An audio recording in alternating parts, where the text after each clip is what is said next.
of doing real estate is backwards and most definitely different than how you guys operate your business and what you do. But I wanted to start with something that I believe firmly in. It's personal health. It's mental health. It's how not to suck. In 2014, I got my first award at the DAOR, top 10. I was like, well, what is this? All right, well, I'll show up. And I sat by myself because I knew nobody there. Because I never engaged. I didn't know I needed anybody else. I thought I was cool.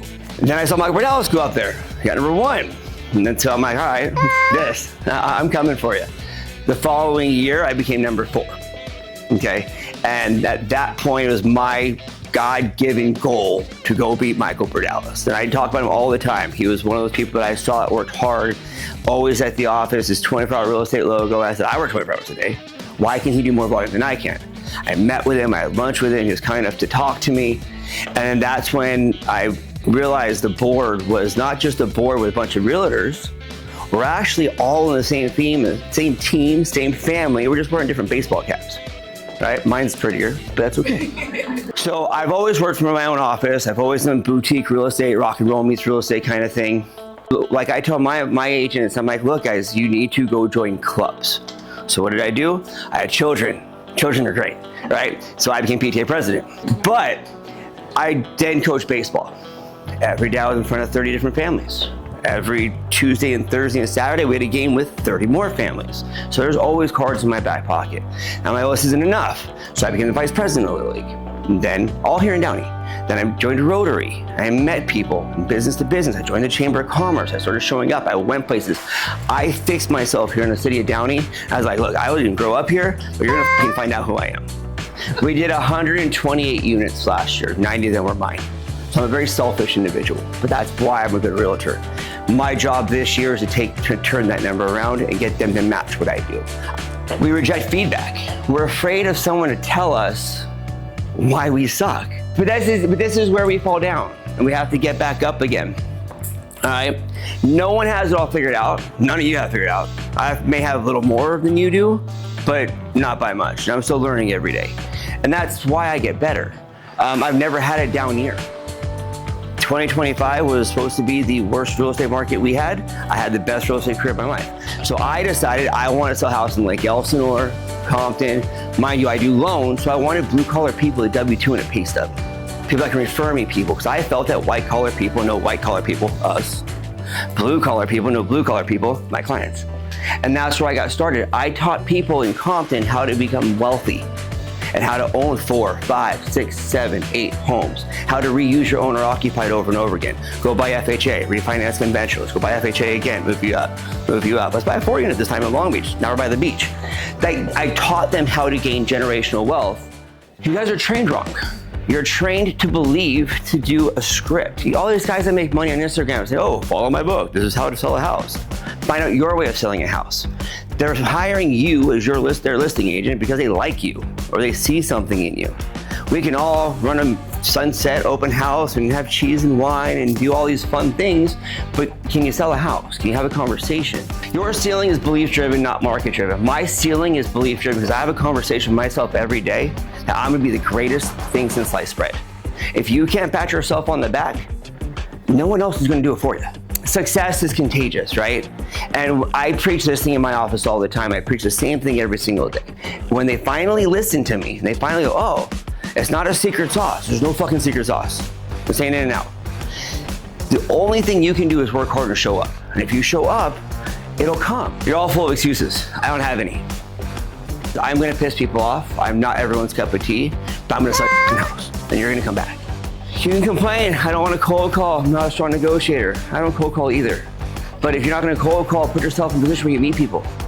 You have to meet strangers. I doubled my income the first year just because I was present. I stopped sucking at life.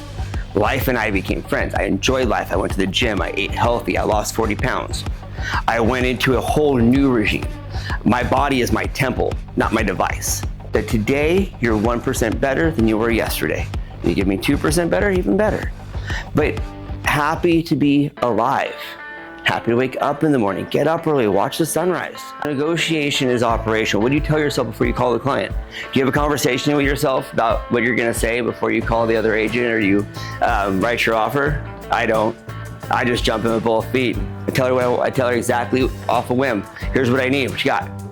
And then when they laugh at me, I go, listen, this is my starting point. Tell me where you want to be. Let's get somewhere together. And that's where we start. You don't have to be a strong negotiator. You just need to be clear and present.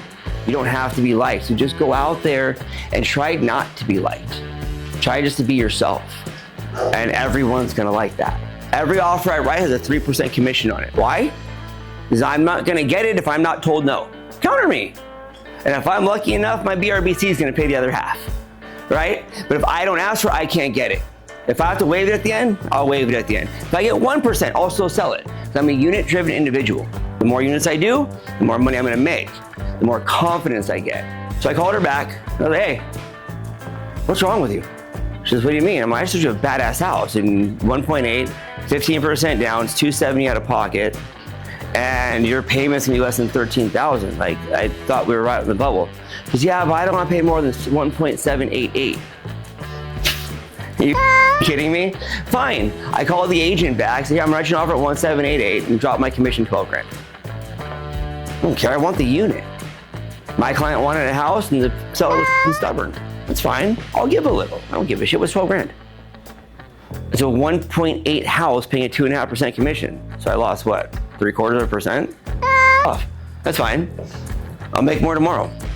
So explore. Don't just accept the answer as no. There's always a yes in there, but find out what the they want, because there's always a way to meet in the middle. Discipline's the separator.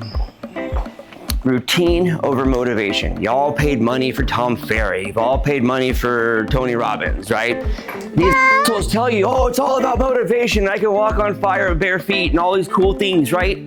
But unless you're gonna wake up and do the work, motivation's I can motivate you all day long. I ask my guys now, I'm the biggest cheerleader. No excuses, because it's consistency. If you become consistent in your life, it just becomes normal. And I choose to want to be that. So my consistency creates my success.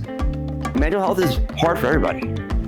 And some of us, it's just the way we talk to each other, or talk to one another, how people talk to us, or how we perceive or talk to or looked at. So once you realize if you talk to yourself the right way, the script changes.